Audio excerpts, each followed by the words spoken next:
Good morning, everybody. Happy Friday. How goes it? It goes. Excellent. It goes. Yes, we got a really busy show today, don't we? Yeah, and I think Emily's going to be joining us. She just was having like some boomer computer issues, so we'll let her work that out. She can jump on whenever she gets that figured out. But yeah, I mean, we're all watching to see whether we're going to be at war with Iran over the weekend or next week or what exactly is going on there. Ryan's got some new reporting about how Democrats are approaching all of this. And, I would say you'll be disappointed, but I think actually people probably expect the way that Democrats are, by and large, elected official Democrats are by and large approaching the possibility of a major war with Iran. Yeah, nobody can be disappointed anymore. Yeah, it's just you have to have hopes and expectations to be disappointed. Yes, right. Good point. Excellent point. High hopes. We'll take a look at that. We got a Wall Street Journal article on that right here that was breaking this morning. Trump weighs initial limited strike to force Iran into nuclear deal. President Trump is weighing initial strike to force it to meet his demands, a first step that would be designed to pressure Tehran into an agreement, but falls short of a full-scale attack that could inspire a major retaliation. The opening assault, if authorized, could come within days, would target a few military or government sites. People familiar with the matter said, if Iran still refused to comply with Trump's directive to end its nuclear enrichment, the U.S. would respond with a broad campaign against regime facilities. So what do we make of this deal making? Strike first, deal later. Well, and what's different about this reporting is prior to this, obviously we can see all of the military equipment that is being amassed in the region, the largest amount since the Iraq War. So everyone can see that. A bunch of the leaks to Barack Ravid and others were saying, hey, they're actually preparing for this to be much larger than the 12 days war, potentially weeks-long engagement. Iran also is in a place where they've kind of realized, like, hey, we did the kind of choreographed, like, we're going to hit you back, but not really. That obviously didn't work because we're still being threatened. So they're in a very different place in terms of how they're tactically and strategically thinking about this. And, the problem with this, I mean, outside of obviously like any act of war is illegal, both by our own laws and by international law, et cetera. But the problem with this tactically, too, is if you think that some sort of tactical strike on Iran is going to help coerce them at the negotiating table, the reality is the exact opposite. They're going to walk away from the negotiating table, which this report lays out, by the way. If you hit them in any way, they're hoping that attacks from the U.S. are going to create some sort of rally around the flag, like nationalistic fervor, to help re-glue a country that has in some ways, come apart over the past 2 months, and that they'll be in a stronger position in terms of like the government's solidity. So this plan, like in my opinion, all of the other plans, makes no sense, especially when I still don't even know what Trump is really actually trying to accomplish here. Yes, exactly. And it's a miscalculation probably in the sense that the previous moderates who had urged the kind of little tit for tat that you talked about, them carrying out in both the 12-day war and also in back in January when they first struck, all the people who advocated that have either been pushed out or killed by the actual attacks. And so they've been replaced by people who were warning at the time that if we don't hit hard, we're just inviting further and endless attacks.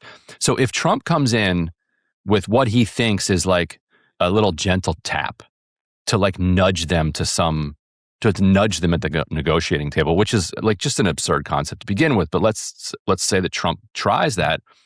They don't know that this is just a love tap. They expect this to be the, emptying of the barrel from this massive, unprecedented since the Iraq War armada that's hanging out in the Middle East. They think this might be the end. The hardliners who have come to power by the fact that we have brought them there would then be arguing to just fire everything. Like we're probably going down at this point. Just empty the cabinet. Fire everything. See if we can race to a nuke. I mean, that's the thing too is. Think of it from our perspective. Like, if someone attacked us, would that make us more likely to have a diplomatic solution with them to come to the negotiating table? No, of course not. And especially when what they've already seen is that any sort of trying to take a reasonable or moderate approach, et cetera, just encourages more escalation and more aggressiveness on the part of us and on the part of Israel. So they'll look at that and say, okay, well, if they hit us and then we bend to their demands, what is that going to teach them? I mean, Ryan and I being parents, like this is very basic sort of toddler logic. If they throw a temper tantrum and you give them the piece of candy, guess what they're going to do the next time they want the piece of candy? The same logic applies here. If the U.S. throws a temper tantrum and strikes them, and Iran rewards that behavior by capitulating to what are insane demands in terms of, the full, like, not only are you giving up the nuclear program, which Iran has long been willing to do, just see the, Obama era accords, and, their continued willingness to come to the table on that. But in addition, we want you to give up all of your ballistic missiles. We want you to stop supporting any of the, resistance groups in the region.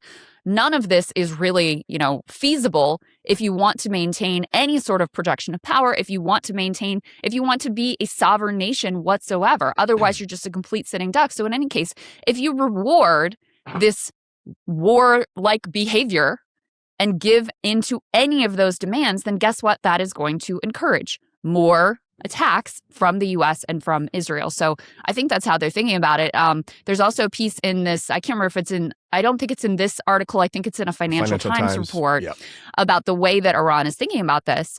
And they said that there were a bunch of IRGC commanders who did not want to agree to the ceasefire from the 12-day war.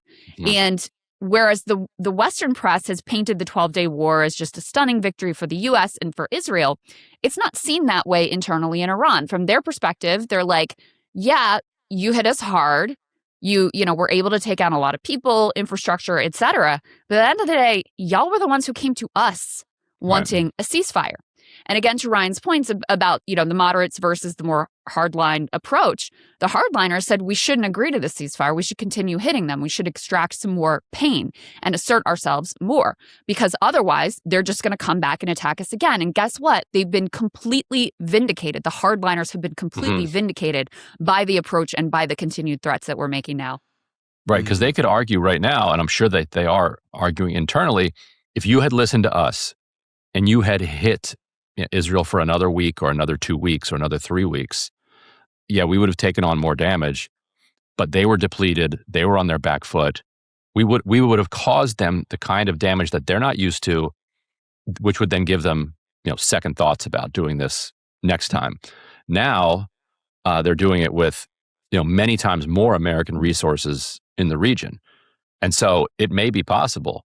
Now, we'll see, but it may be possible that Iran just doesn't have the capacity to push through all of those resources. But if they aim at, closer areas, American-linked bases in Iraq or, Qatar or Dubai or Abu Dhabi, like it's a little more difficult for the U.S. to intercept and play defense around there. You have to go further to get to Israel, so that just gives us more opportunity to knock stuff out of the air. But yeah, you're exactly right.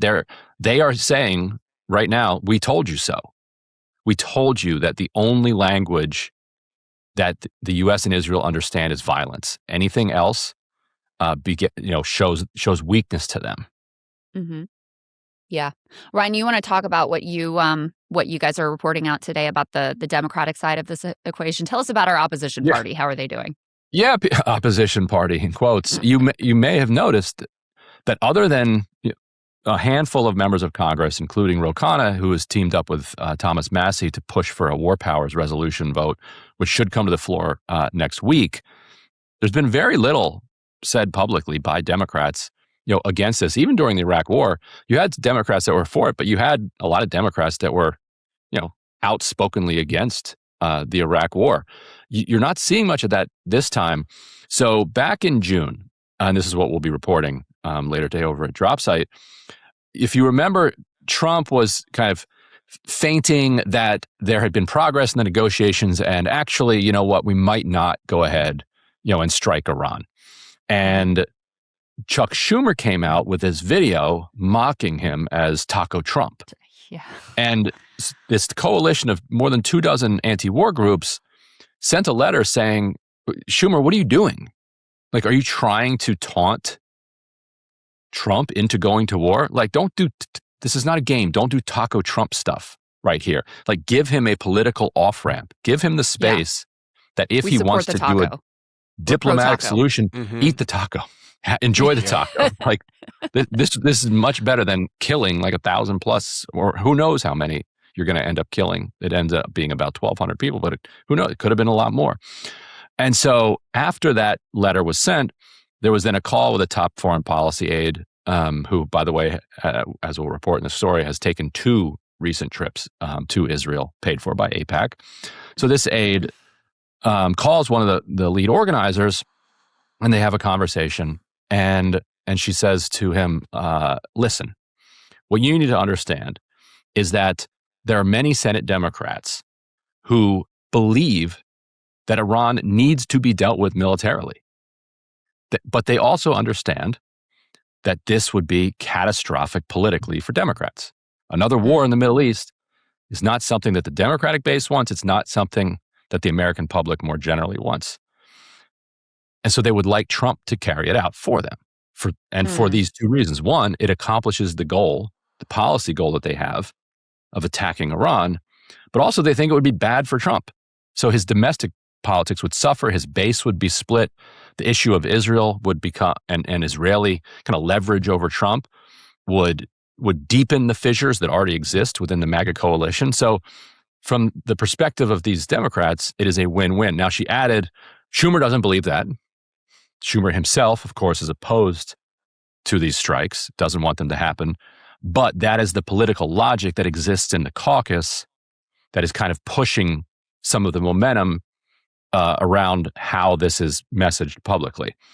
So that is, and so there that's is why they're basically just not saying anything, right? Because there's a cold logic to it. Like that logic, in a completely cynical way, doesn't really have any holes in it, other than that it's evil and is going to lead to, could lead to untold lives being lost and tens of millions of people living in a country that's completely destroyed.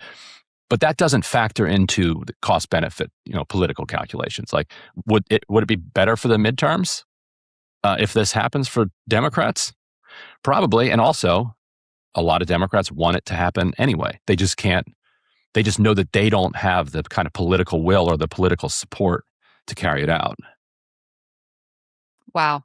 And how deep does this support for this approach go in Democratic caucus? Are we talking about like a handful of the most hawkish members, or is this kind of the conventional wisdom? It's hard to say, but if you look at, I think if you look at a vote on, sending offensive weapons to Israel, for instance, and you get like a pretty sizable majority of Democrats supporting it still.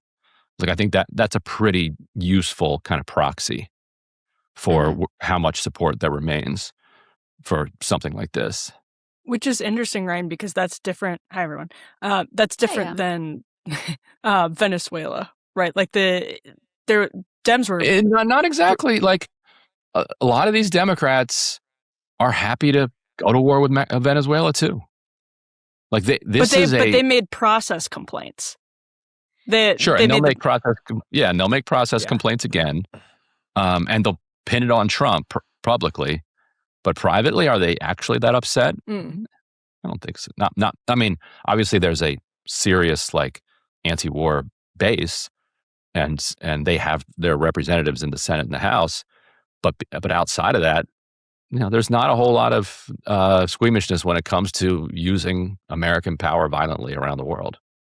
And the timing's a little ironic after all of the Democrats just came to Munich for their foreign policy debuts to all of a sudden be radio silent on foreign policy is very interesting. Now, Ryan, I know you're talking about more of a moderate sort of centrist wing of the party who thinks about this, but where are people like AOC and others who are considered the progressive left of the party? It also seems like a little bit of radio silence from them. Is that true? So, like we can assume that AOC, of course, is against war with Iran. I haven't heard. I think she did say something about it in Munich, maybe. I mean, she's certainly against. Yeah, like you can count her as like in the no column on this, but I certainly haven't seen her out there as a vocal opponent, somebody making this like a significant issue. Now, I should say we're in a sources in the Schumer's office that this is not an accurate, characterization that this person had of this conversation with the staffer. This person recounted it to a number of other people at the time. So I find the characterization of it credible, but just to say that there's some dispute about how this conversation went.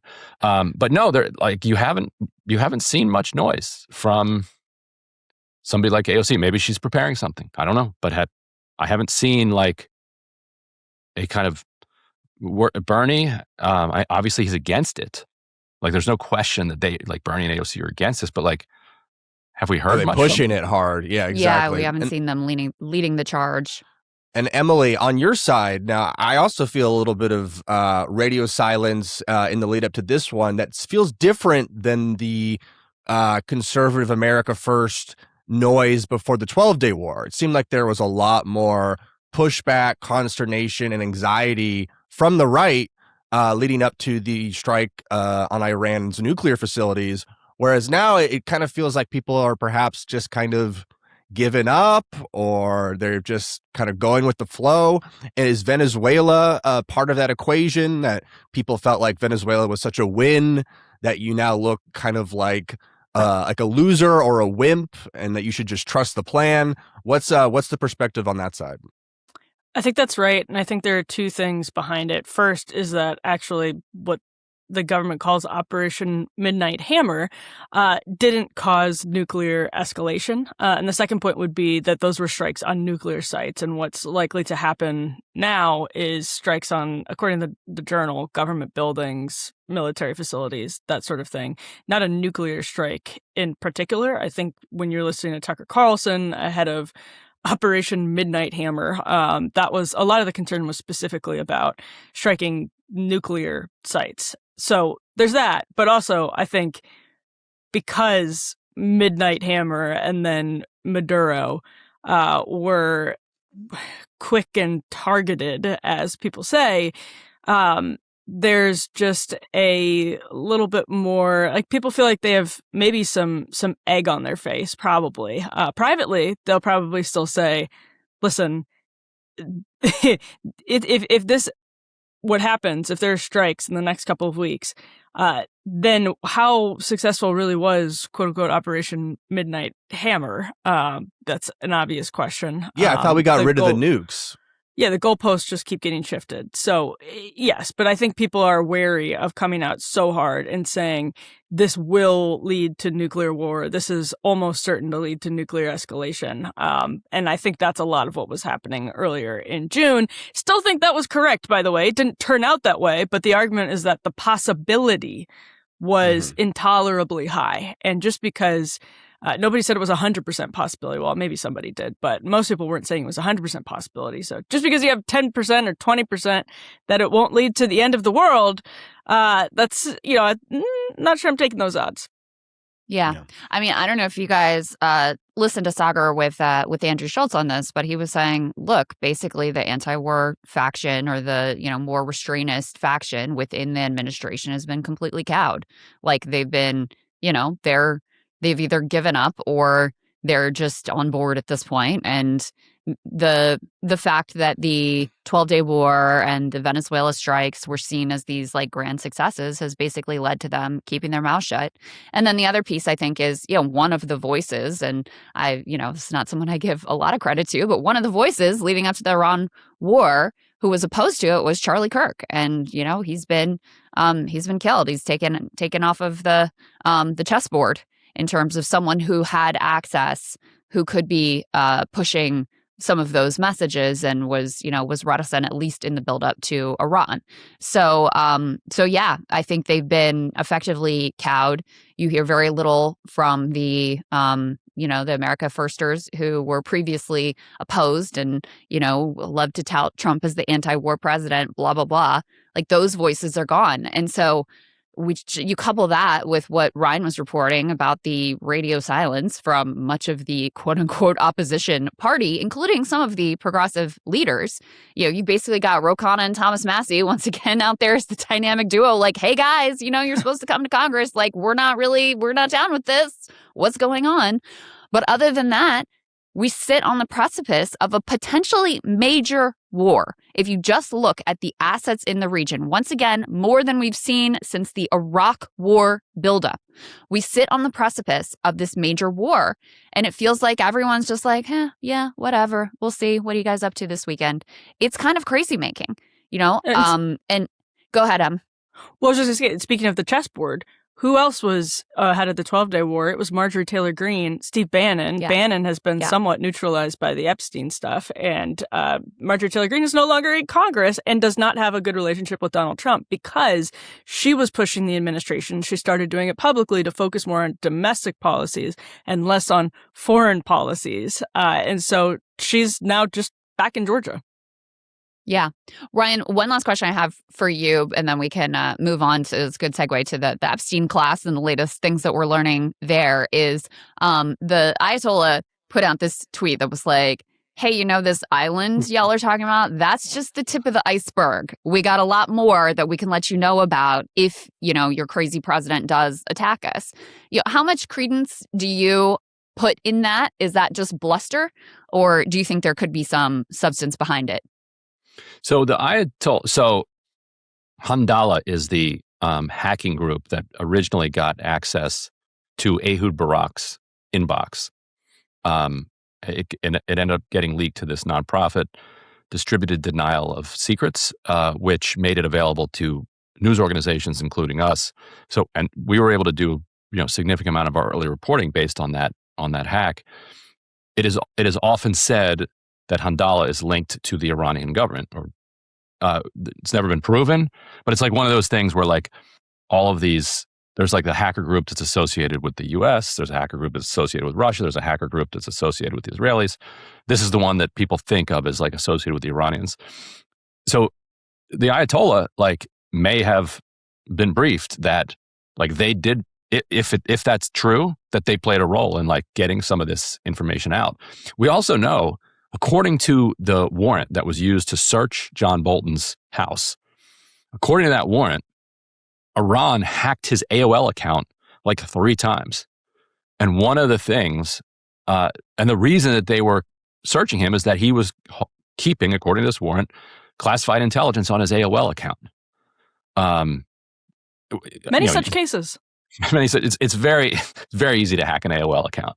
Like, I mean, having an AOL account to begin with is embarrassing. Like forgot password. You know, done. Like you basically you're in. An AOL account, you're in. And so the Iranians, according to our own, you know, DOJ, are sitting on at least John Bolton's inbox. God only knows.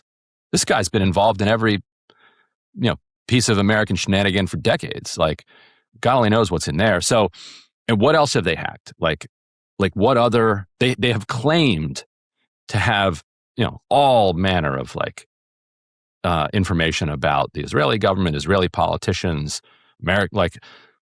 so that's what they're alluding to. They are also like a staggeringly kind of conservative country when it comes to what they do. Like if you look at the kind of conservative responses that they've had to the attacks every time, they seem to have had that Barak inbox for a very long time before it was leaked, if it was them that had it. Interesting. Because like the time that it stops, there's many years before then, and between the like last email and when it finally gets, you know, made public. So why don't we have another, like, according to the FBI, they have Bolton's inbox. Like, why have they not released that? I don't know. So you know, that seems to be what he's referring to there. So imagine being Trump, being the president of the United States, being in the Epstein files like a million times, and that we know of, and then knowing that Israel has all of that information, and now Iran's like, let me just level the playing field here and tell you that we also have all of that information. So your move, boss. Right. Whose threat is more credible to you? When you started the sentence with "imagine being Trump," I was like, "Oh my gosh, where is this going?" It's too early for those. Imagine being Trump. Imagine being sure you've been up all night on True Social. Your You've had 10 20 a.m. Diet Big Mac Cokes. run is on its way to you. Yeah, that's why Emily was late. She was putting makeup on her hands. So Well, but I take a lot of ibuprofen. That's right. The big ones. I think the ones your it's doctor doesn't Tylenol, want you isn't to it? do. Tylenol. She wants her blood nice and thin. You know, Yes. that's Well, what it is. If Iran or the Thinnest blood. Ayatollah have any info, Ryan at dropsitenews.com. His No, inbox I'm not is open. soliciting. I am not soliciting any information from any designated terrorist organizations whatsoever. To be very clear, That's maybe I'll start an Griffin might be, AOL account. apparently. I'm starting a new Griffin might AOL be. account, Yes. and everyone can access it from there. On that note, we do have more Epstein stuff happening. Les Wexner, the Epstein associate billionaire, came in to testify. We've got a few clips from that right here, including one Ryan wanted to start with about a Roman embassy and an exchange with his lawyer. Let's take a listen. Look at that pleather vest. Could be walking out with forks and spoons. I said, gee, that's a good idea. We ought to have an inventory. Then there was I hired a lady to be like the house manager who had run the U.S. Embassy in Rome, and said, yeah, I know how to do this. And I said, well, why don't we keep inventories of stuff? And she said, yeah, I could do that. So she did that as kind of a puny example, but I wouldn't have had the idea. But then all the things were inventoried. That wasn't work for me or Jeffrey. It was just regularly done.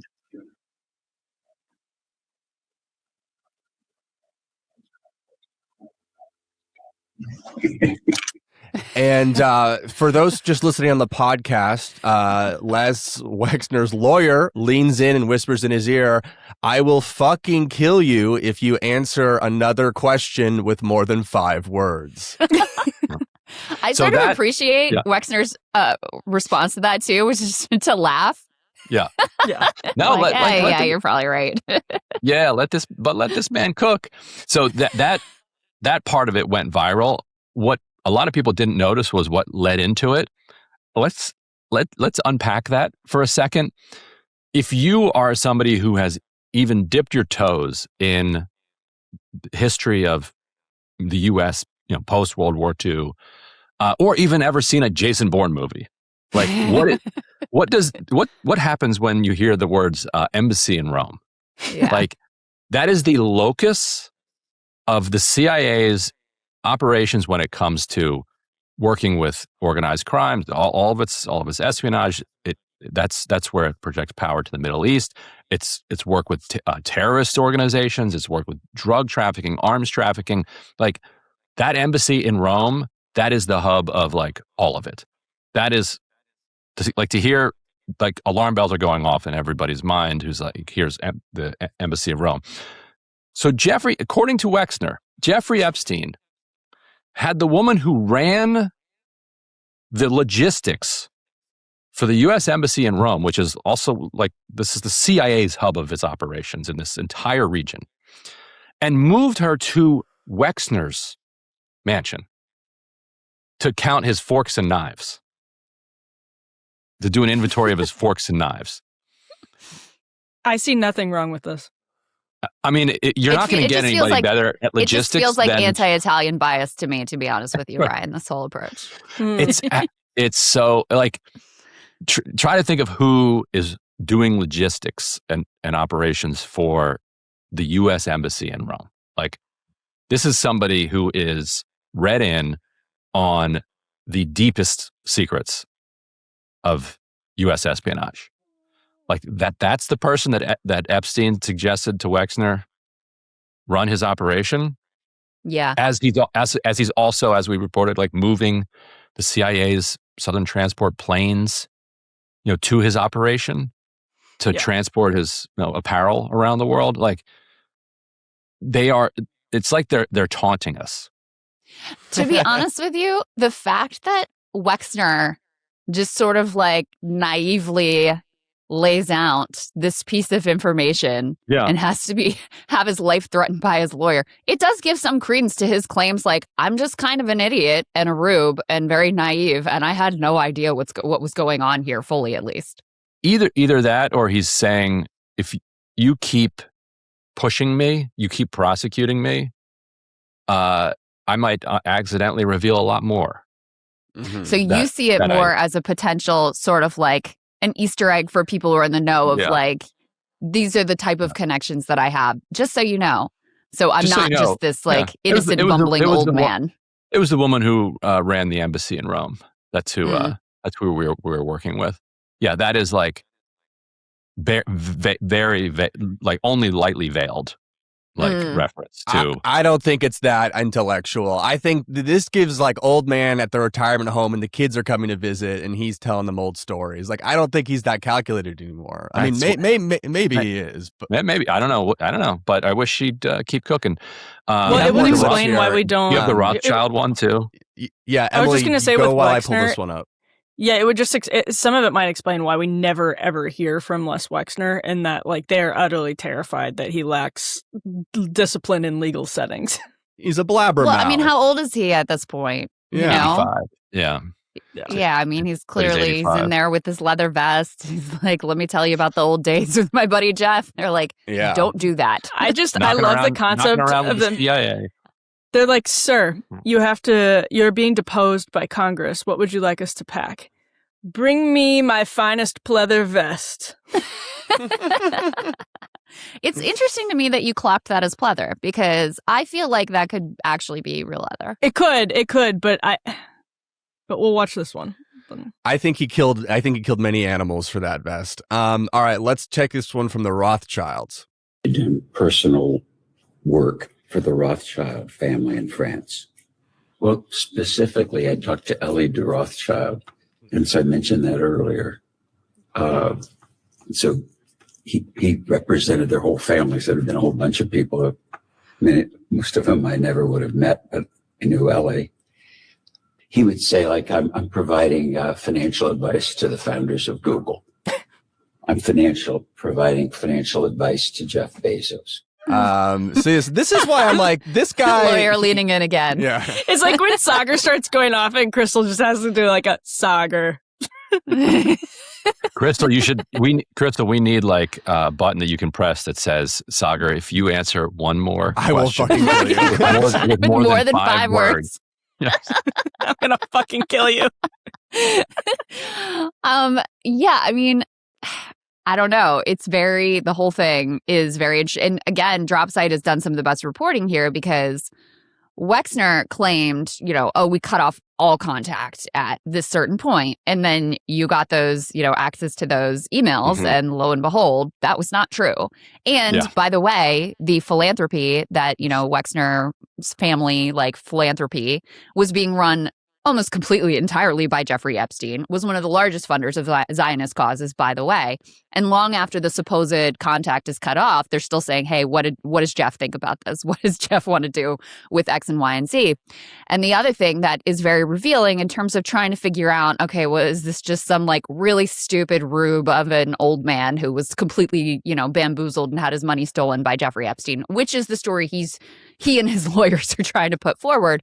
Or is this someone who knew what was going on? You also uncovered an email from him to Epstein that said, after his conviction, that said, you violated your one rule, always be careful.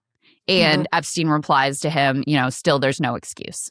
So that would indicate, that would seem to suggest that he had some knowledge of Epstein's doings, not to mention the fact that, like, when you look at the birthday book, when you look at the way he converses with effectively everyone in his social circle, like they're constantly talking about his lifestyle and girls and sex and, gynecologists and torture and all kinds of crazy shit.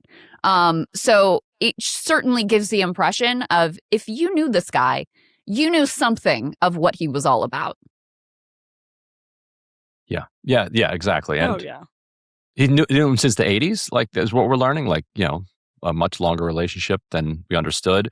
And also, it's another wonderful Easter egg for him to throw out, saying that that Epstein was working with this Swiss bank in the mid 80s, and these kinds of Swiss banks were at the nexus of the Iran-Contra money laundering and money movement operations. They were moving that money from one bank to another, something like, I don't know, Emily, you might remember you've read Ari Ben-Menashe's book more recently, but every 90 days or something, they were moving huge amounts of money from these 30 banks to another 30 banks to another 30 banks. And so the people involved with that got familiar with the shady end of European banking, which might even have been even shadier in the 80s than it is now. That it's with the electronic records, it's a little bit trickier to move things around than just with paper and pencil and bags of cash. But yeah, so connecting Epstein to this Swiss Rothschilds bank as far back as the mid 80s gives more grist for the idea that he really did get his connections to both intelligence and wealth through the really epic era changing Iran-Contra scandal. And didn't Wexner, am I remembering this right? Doesn't he end up with some Iran-Contra planes? Mm-hmm. Yep. So after the heat comes on to the CIA's airline that was shipping the planes and the drugs in the 1990s, the thing files for bankruptcy and sells half of its planes to I think some Angola company. And then the other half get moved to Columbus, Ohio by Epstein to work for Wexner, who already has the Victoria's Secret around the country. Yeah, and who already has, I think maybe he only owned Abercrombie and Fitch at that point, but the limited brands for sure. And which was already being managed apparently by, the CIA's top logician out of the Rome embassy. Ridiculous. And we have a little bit of sound on those fashion shows in particular. Let's take a listen. I would go to some of the Victoria's Secret fashion shows. It was very important to the brand. It's some of the fashion very shows important to the brand. Trump was there. And I remember because Trump would always introduce himself to me. And I always thought it was kind of odd that he was at the fashion show because he had nothing to do with fashion. So is that another veiled threat that he's got more to say, or what? How do we feel about the fashion show comments here? I mean, it could certainly be read through either lens. Just an old man remembering things that he remembers and sort of enthusiastic about having the opportunity to share them. It has that vibe of yes, your dad or your grandpa at the dinner table, finally I've got a captive audience. Let me tell you about what happened in 1943. Right. Yeah. Someone asked me a question. They're engaging with me. I've got things I want to say. Yeah, it has that energy. But then, I mean, if you view it through Ryan's theory of, he's mentioning these little nuggets, none of which is conclusive, but just to kind of indicate, listen, if you take too hard a line with me, there are things, I have levers I can pull here. This would certainly fit into that, into that theory as well. Well, and the Victoria's Secret element is not unimportant because the Wall Street Journal has a great TikTok of what went on with Jean-Luc Brunel, and there's a lot more depth. I mean, it's probably a 2,000 word story or something, but there's a lot more depth on the Jean-Luc Brunel stuff. Actually, Crystal has been in on that stuff for a long time, but it's you can see how the Victoria's Secret partnership or the partnership with Wexner, who oversees Victoria's Secret, would have been important to Epstein. You can see where that becomes interesting, that Trump is at the fashion shows when, as Wexner says, he didn't really have anything to do with fashion, which is just cutting unintentionally, just absolutely cutting. But what they were doing very clearly was using modeling agencies. And the journal, I mean, I think it's conclusive at this point. You can see it in emails, but the journal pretty much clearly connects the dots that they were using. Jean-Luc Brunel and Epstein were using modeling agencies to recruit women to come to the United States and basically work as mistresses. There's an email where one of them says, she's reminiscing, and Epstein, she's getting into a tussle with him, but reminiscing, and says, when I look back on it, mistress was the only job proposition that you were ever serious about.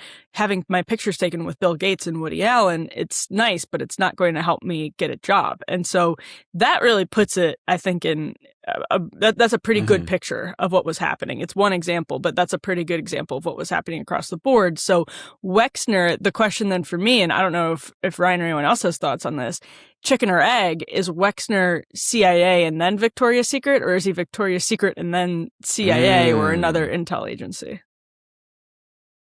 Yeah, he's you could imagine him being, a useful figure in many respects. He's moving vast amounts of material around the world, particularly from Asia, but elsewhere, in and out of the United States. I don't know. He's also one of the largest, funders of pro-Israel nonprofits here in the U.S. And helping to organize support for Israel, at a very extreme level, like the guy that's doing, maybe in the top 3 of pro-Israel donors over the last 40 years. Well, it's also and a lot of that seemingly directed by Epstein too.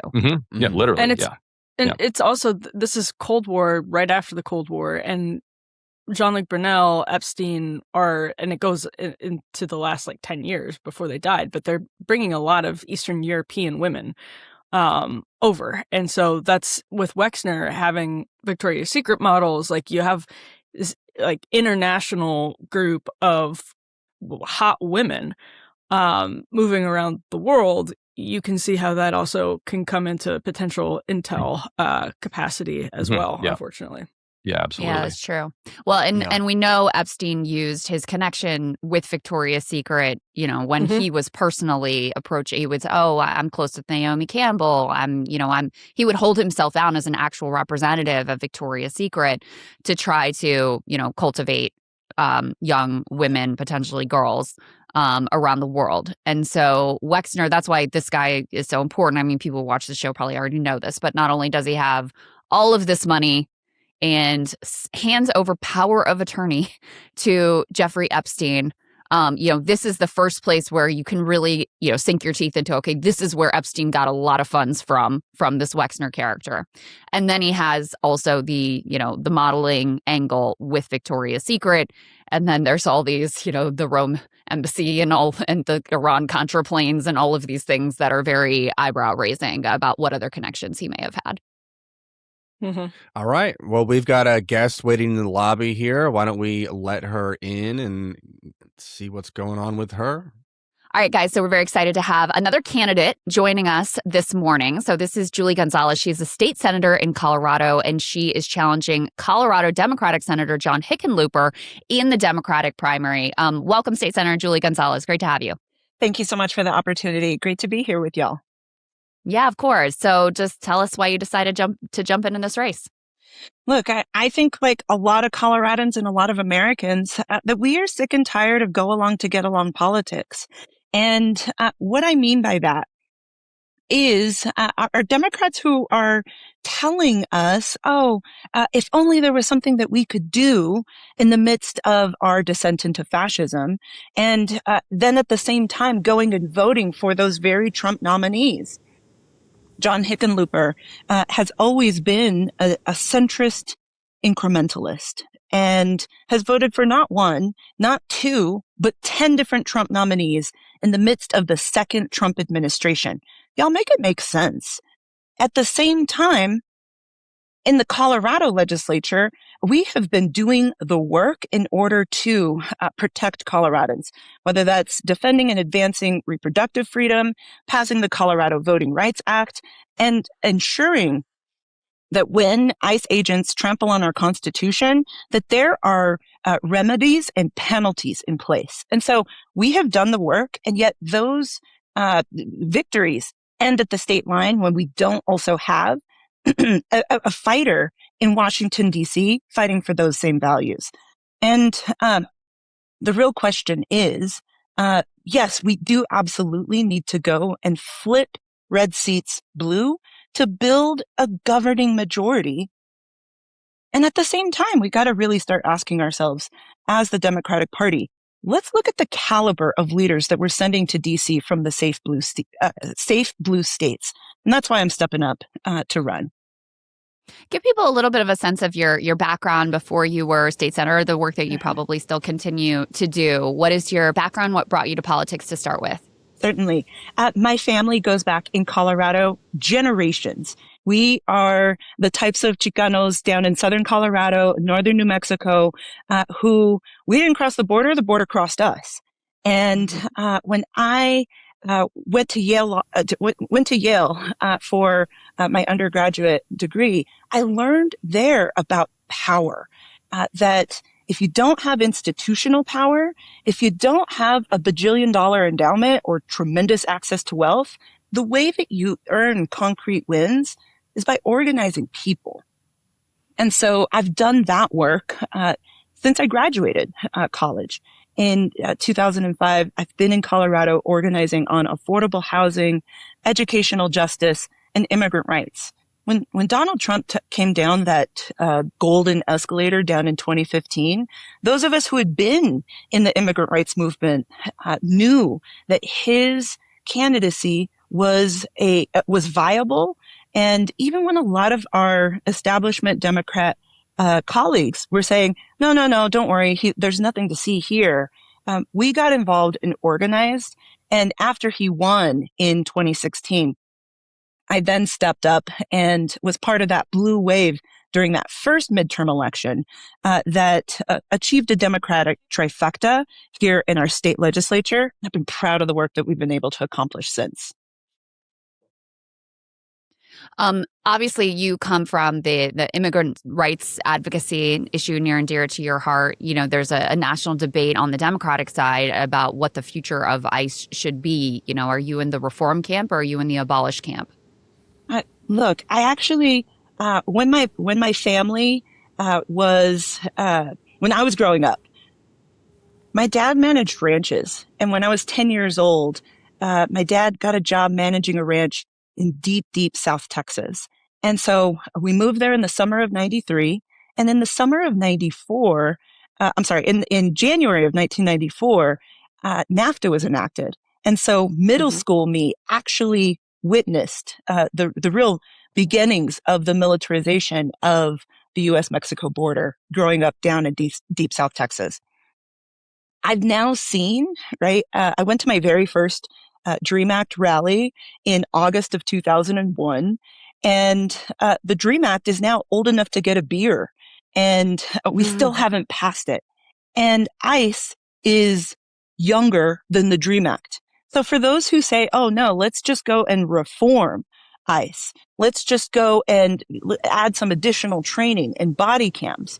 No, I've seen it firsthand. I've seen what border enforcement looked like before the militarization and the fear mongering of the creation of immigration and customs enforcement. And I stand firmly in the abolish ICE camp in order to replace it with a system that provides an actual legal pathway to citizenship, that restores due process, that treats everybody with dignity and respect, and doesn't ask babies and 3-year-olds to represent themselves in immigration proceedings. Let's ensure that everybody has access to legal counsel so that they can navigate this incredibly important system. Let's make sure that there's enough judges and immigration adjudicators to be able to not have people waiting around for 20 years to try to have their application reviewed.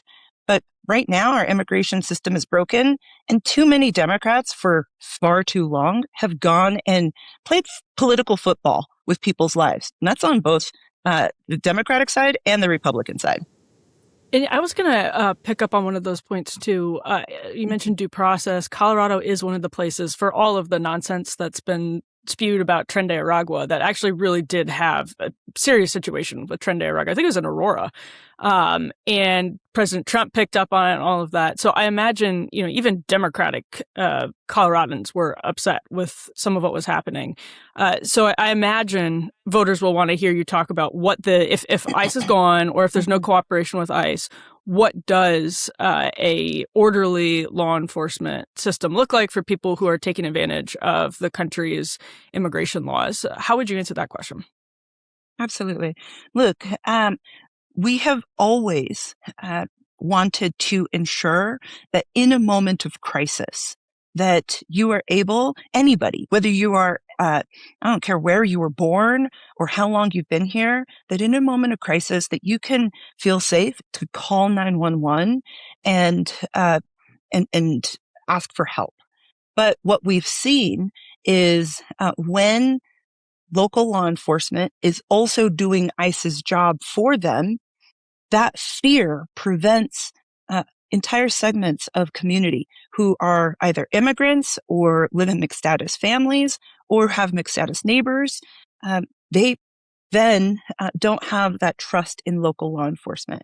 And so we've seen what happens when ICE is doing, is not even following the law that local law enforcement abides by, right? They're roving and causing panic and fear, not only for immigrants, but for U.S. citizens as well, right? And so, look, I'm proud of the work that in Colorado we have done to say, ICE, go get a warrant. ICE, don't come at me with a wannabe warrant, something that is signed by a supervisor.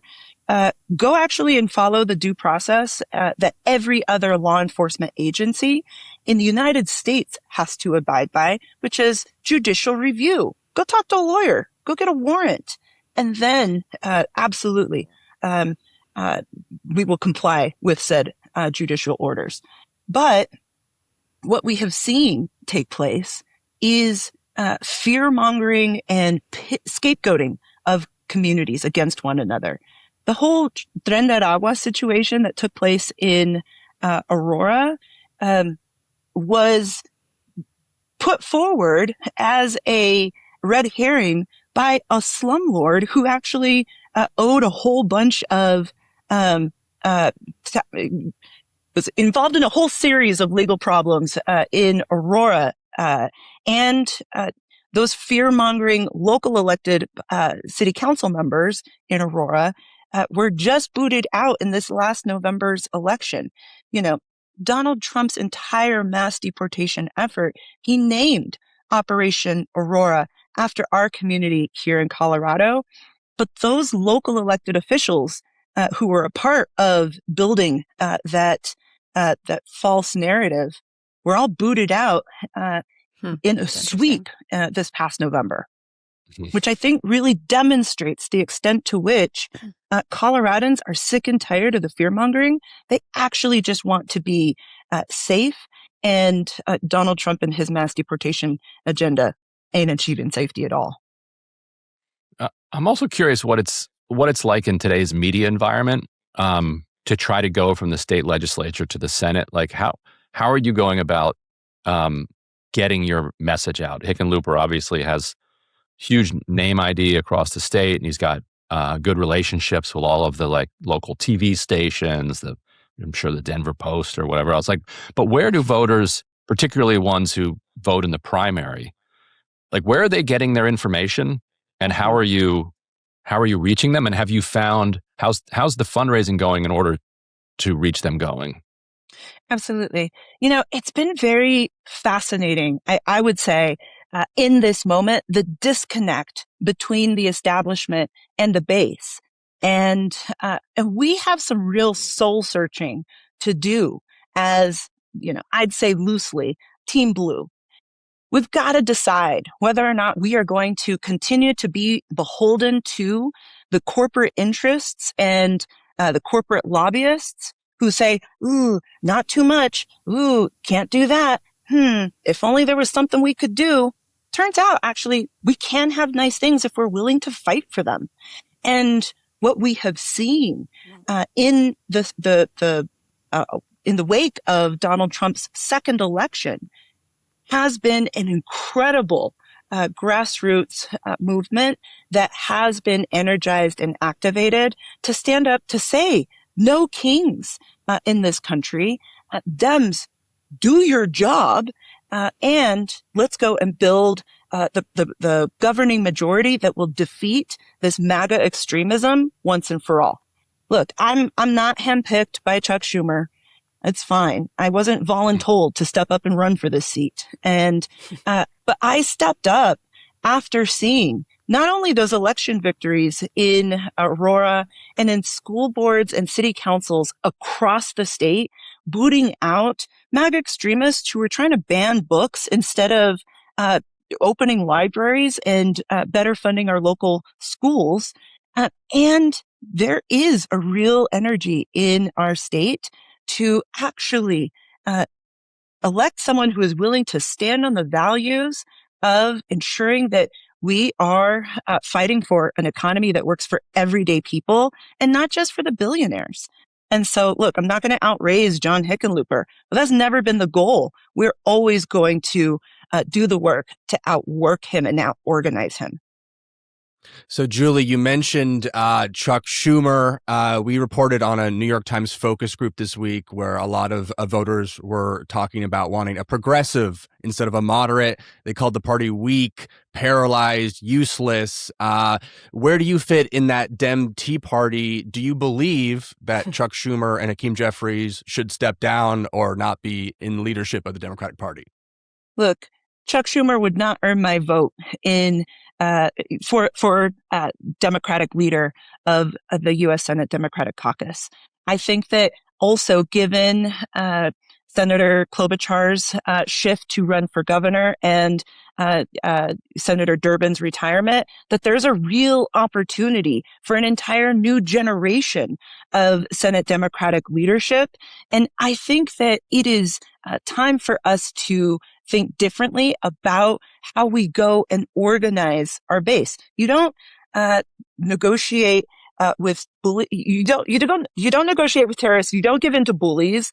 And so how we stand strong on our values in this moment absolutely matters. And so I'm a no for Chuck Schumer, and it's probably why so much of his incumbent protection program is being deployed at this moment on Senator Hickenlooper's behalf. That's fine. I'm proud of the work that we are doing to earn the endorsements of Indivisible Colorado, of SEIU, the Working Families Party, and the Sunrise Hub here in Denver. And look, that momentum is indicative of the faith and excitement that Coloradans have to actually send someone to DC who's been battle tested, who has already done the work to move policies that often were seen as impossible on immigrant rights, on reproductive freedom, on voting rights, and move those into getting signed into law and then being implemented. That's how I've shown up. And I'll just say one last thing here. Colorado is one of 4 states that has never elected a woman to serve either as governor or to serve in the U.S. Senate. The other 3 states being Pennsylvania, Idaho, and Indiana, and with Colorado being a Democratic trifecta, this and a longstanding champion for gender equality. I think it's time. I have a few lightning round yes or no questions for you, and we want to be respectful of your time. Okay, so first one, I think you'll find all of these easy, but we'll see. APAC funding, yes or no? No. Corporate PAC funding, yes or no? Nope.